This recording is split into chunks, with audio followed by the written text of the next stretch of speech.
asalaamaaleykum sama gars yi maa leen bëggee di nuyu di leen ziar di wax bienvenue dans une nouvelle vidéo boo leen tey vidéo bi nag voilà contrat direct yi laa leen wax parce que ñu bëri ñu may laaj ban jour moo ci gën a aay ak yooyu noonu lay tuuba tey boo leen bëggee xam que moo ci gën a aay seetaan vidéo bi mu jeex tàkk voilà.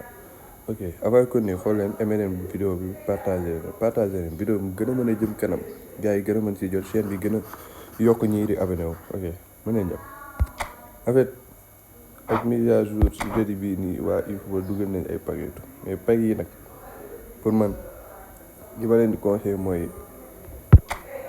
Amadou Onana bii nii ak Casemiro ndax si man ñoom ñoo ko gën a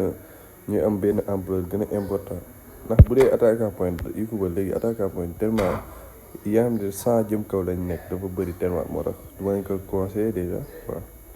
te ñaari yi nag gu bëri am na ñuy laaj ci ñaari ba moo si gën mais quand même wala leen différence déjà day Casemiro plaque tournante la déjà boo xoolee statistique bi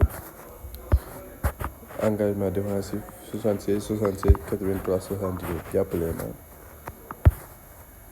mais amul vitesse 65 donc gars yi bi ngay malmené nii day grave puissance de tir am na contact physique.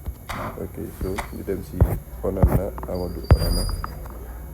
ok moom pour moom déjà am na kële 66 76 30 73 77 déjà moom day gën a mën a yéeg et tout 77 bi tacle engagement défensif c'est bien agressivité c'est bien ok léegi moom nag différence mooy xaw na am vitesse tuuti puissance de tir contact physique c'est normal quoi mais xaw na am vitesse tuuti donc si man su ma leen di conseillé moom jël leen Onana bi te Casemiro si man day waaj a bàyyi quoi agent bi nii ak football bi nii non il n'est pas au top de sa niveau quoi ok xam nga jël Onana après voilà xool na am na ay entraînement pour yokk ko déjà si man moom moo gën exemple si pag mais après naa ko yokk su ma ko yokkee après voilà naa def beneen vidéo boo xam ne moom en tant que milieu défensif laa koy teg voilà ngeen xool ndax am na niveau bi tout te si man moom kiiwul sama équipe quoi amul place moom sama équipe de je pense pas voilà xama teg ko voilà fii bon xama yokkaale ko ñu dem entraînement de bu fekkee yor naa oh jeexal na lépp